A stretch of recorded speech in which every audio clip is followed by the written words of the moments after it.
Hello everyone, welcome to this video on pivot tables in Microsoft Excel. What is a pivot? It's a very simple answer. Pivot is nothing but a summary of the given raw data. Why would you want to make a pivot report?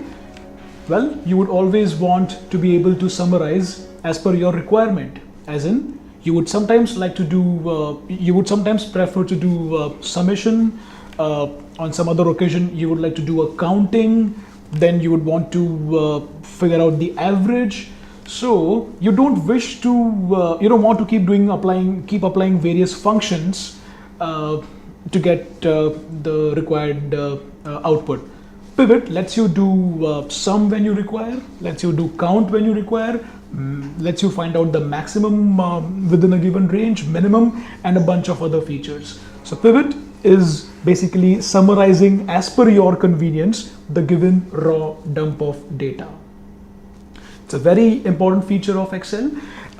It is available in the Insert tab in our Excel ribbon. Okay. Now I've been given this data, all right, and we did use this data for a few other topics as well. This data is linear. There is no blank column or blank row. Hence, I don't really have to select the whole sheet or the whole data to begin with my pivot report. Okay, I can simply select one cell of my choice within the given data. Of course, not on a blank cell. I will keep my cursor within the data. Then I can go into the Insert tab. Okay, and then I can make the pivot table from here. Okay, before I click on the pivot table, I would like to convert this data into a table format. Now, in this video series, we did have a module on tables in Excel, right? So we know that the table makes your data dynamic in nature. There are a lot of other benefits as well, right? For pivot, why am I using the concept of table? Simply because as of now, I've got 100 rows in this data. Later, I may have a couple of more rows added. In that case, I do not want to keep changing my data source of the pivot, and hence beforehand, that is before starting to make the pivot table, I am converting this data into a table. So insert, and I can click on table.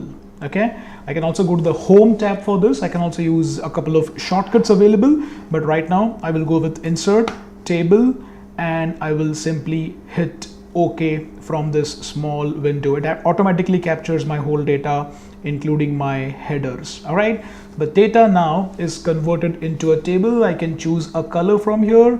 More importantly, I will just notice that this table has been named as table 1. Okay, I can go into the design tab and check the table name. So it's table 1. I can obviously rename that. So let's just rename it and keep the name as my table, no space there. Okay, now I can simply keep my cursor on one cell of my choice. Like I said earlier, go to the Insert tab, go to pivot table. It asks me where is my data. It automatically captures my whole my table, right?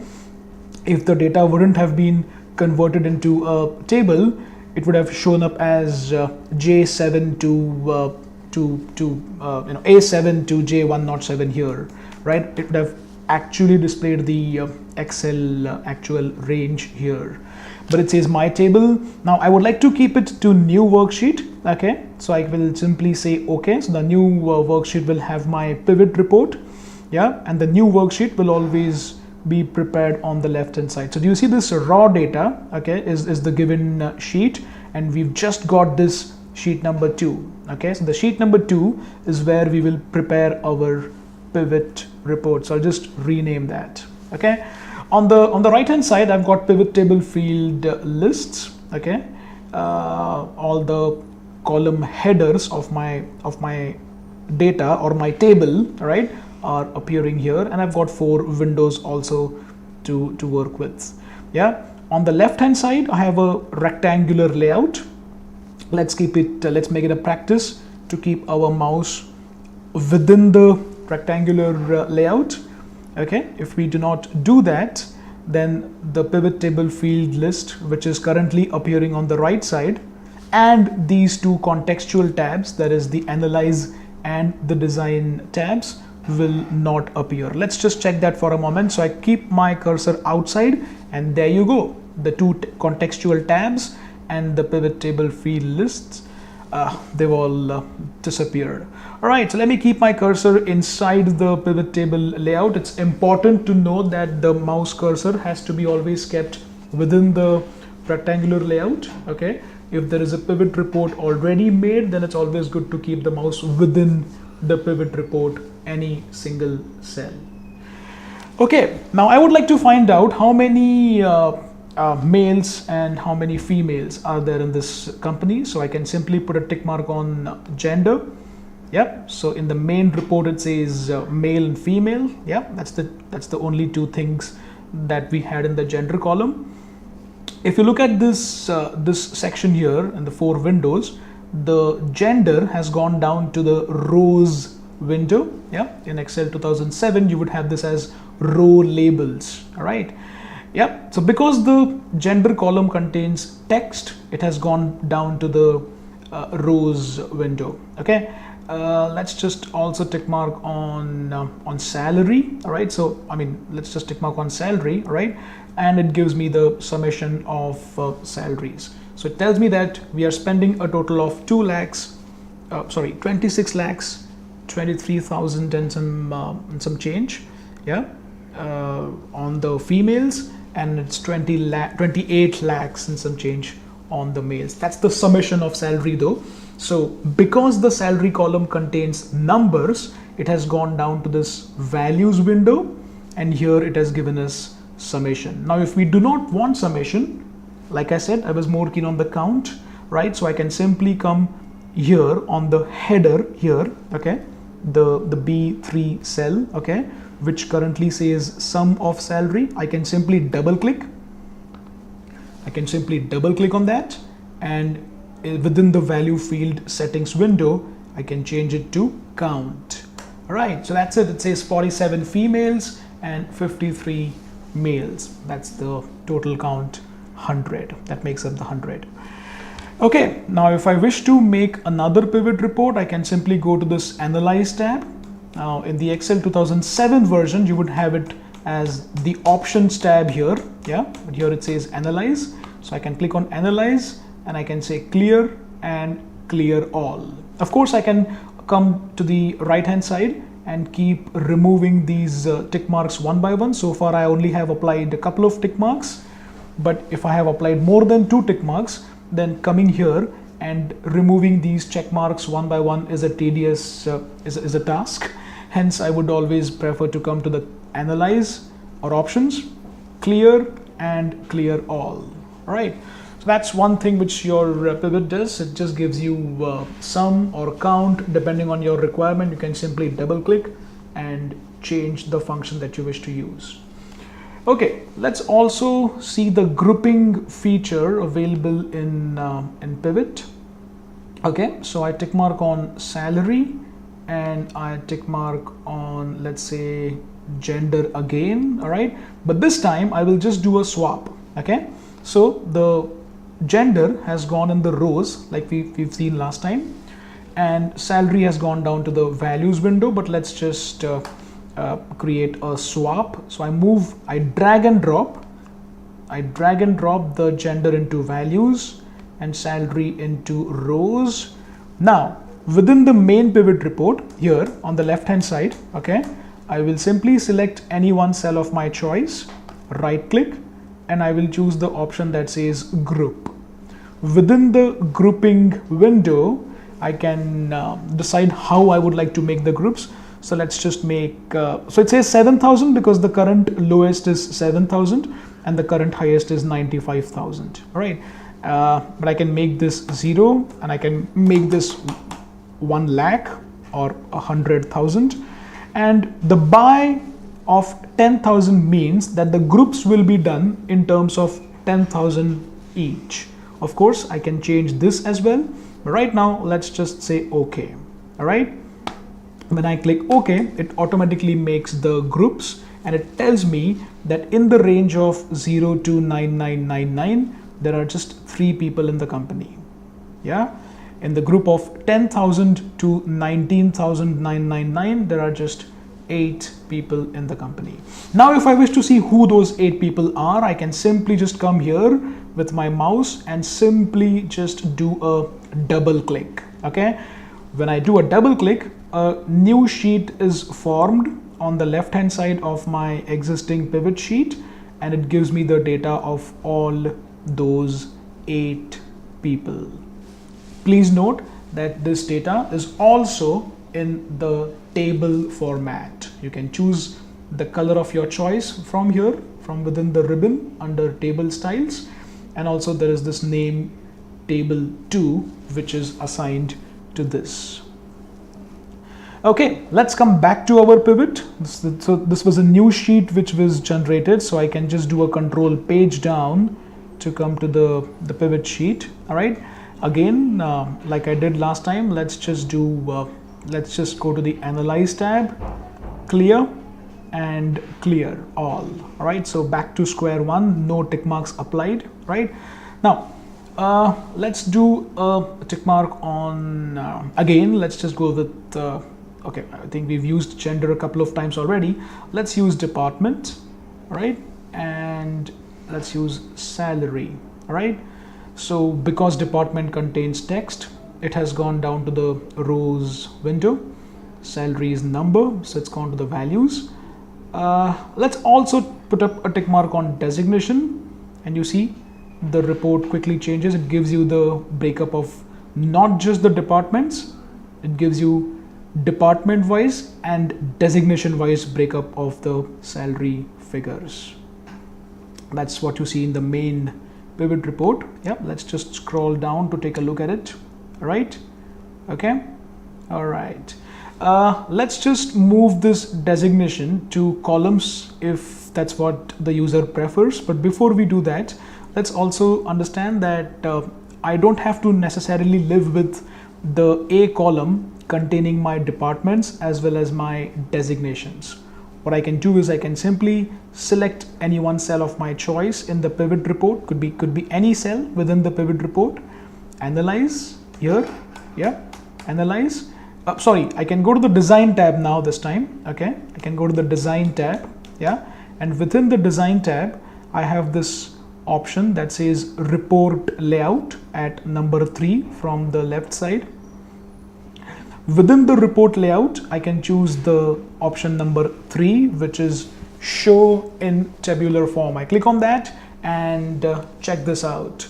Yeah, it simply creates a new column for all the designations, and my departments stay in the column A. All right, and of course salary is in column C. All right. If I'm not happy with this, I can move this designation or the department by a simple drag and drop with the mouse into the columns window. Yeah, I can simply drag and drop one of these, and there you go. Check it out. Right, so your departments are appearing one below the other in different rows. Yeah, and your designations are appearing one besides the other in different columns because you've moved designation to columns. Okay, let's also put up another tick mark. So let's put a tick mark on location. Like we've seen earlier, because it contains text, it goes to the rows window, but I can move it up. This time, let's move it to the filters window. Okay. Also, please note here that let me just remove this tick mark. I don't have to necessarily apply a tick mark and then wait for it to go down to the window of its choice and then drag and drop. I can directly move from the upper portion into the window of my choice. So I wanted location to be placed into filters. I can simply just drag and drop. Right. Okay, so I've done that. Now my location has come on the top, all right, here. Yeah, this is where my location has come, the extreme top of the pivot report. If I wish to check for one single location, I can do a simple filter. We've already covered the topic of filter. We've also covered the advanced filter. But yeah, here I can just do a simple filter if I wish to specifically check for one location. Let's go for Mumbai. Yeah, I can do that, right?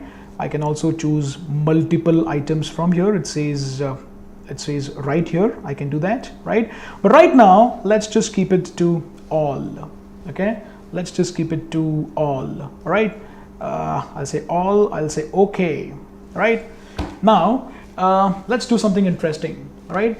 Since the location has already been put into the filters window, yeah, it is going to now allow us to do a very interesting feature, all right? First, I will simply click on any one cell of my choice in the pivot. I can go to analyze, yeah. I can go to this options tab, which is just above the name box. Now, notice here that I'm not clicking really on the options tab. I'm clicking on the drop down of this options. All right, so I come on the drop down, and there it further opens up three sub options for me, sub commands for me. Out of those three, I will choose the one that says show report filter pages. Okay, I can choose the one that says show report filter pages. Now it comes up with a small window like this. I think it's anyone's guess now to say that because location has been put into filters, all right, I have location showing up right here in this small window, right? So please note that if your filters window is kept vacant, then you will not be able to come to this window. You have to have something put up in the location, in the filters window to be able to use this show report filter pages window. Okay, I will simply click on this OK, and let's check what happens. All right, I simply click on this OK. It will take a few seconds, and there you go. I am automatically thrown into my sheet, which is by the name Wellington. I can do control page down. Next comes Houston, Mumbai. Yeah, remember we had done this sorting in our data, so that is already applied there. That's a custom sorting which we have done. Yeah, and then Adelaide, Amsterdam, Auckland, Calgary, Christchurch. For every single, yeah, I'm just doing control page down. I'm just doing control page down, after every few seconds, and you will notice that for every single sheet, for every single location, there is a separate pivot report sheet which has been created. See, I can simply keep on doing control page down. In some laptops, it will be control function page down. And finally, I come back to my pivot. So all these sheets have been generated location wise, and they are pivot reports within each sheet location wise, right? And they're all generated on the left hand side of my existing pivot sheet. Okay, all right, friends, we've seen how to create multiple sheet wise report. Yeah, this was an interesting feature. I hope you've liked the feature. Also, we saw how to do groupings in pivot report. Okay. The grouping can be done for dates also, although I showed for numbers, it can be done for dates also, right? Simply right click and group, and you'll get the option of grouping, right? Quarter wise, year wise, month wise can be done in terms of dates. Yeah. We also saw how to go to the design tab and change the layout, yeah, report layout. And importantly, let's not forget to create a table before we make a pivot, because it takes care of your rows which are added. We will focus on the importance of converting our data range into a table and how it benefits us when it comes to the pivot table. All right. So first, I will just simply make a report on, let's say, department and salary. I simply apply a tick mark on department and salary. All right, now this next sheet here, the raw data sheet here, okay, has already been converted in, the data given to us has already been converted into a table. Yeah, if you go to the design tab, you will be able to see that it says my table here, right? Now I can see that for sales, right, and for R&D and for procurement and for various other departments, it's giving us the total salary spent on those departments. Also shows the grand total here. All right, now let's take an example that I'm adding another row. Okay, so let's say I'm adding another employee. So let's just take an example, Mr. Joe, root, male, and let's give him a new department, new. All right, let's also give him a new designation. All right, new city. All right, his joining date could be anything. Let's make it 90,000 salary, ABC123 as his permit number. Okay, so what I've done is I have added a new row in my data. Because this was already converted into a table, what I can do now is I can simply, and please note here that the department is showing up as new, all right, and the salary is 90,000. All right, so now let's just understand that this data is already converted into a table. Hence, I can directly go into my pivot report. Okay, and I can go into the Analyze tab. All right, and generally what people do is they go to the Analyze tab and then they go with Change Data Source. Okay, yeah, people have this habit of going to Change Data Source, and then from here they keep on making changes, right? But in our case it shows my table here because we had already made the table first before making the pivot table. So I can simply now keep my mouse within my pivot report. I can just do a right click, I can just do a refresh, and there you go, the new department is showing up and also the 90,000 salary. Yep, so all I had to do was simply right click and refresh, and this is because of the table feature that we have used initially. This has worked for rows, this will also work for columns. I hope this table feature is found useful. Thank you so much.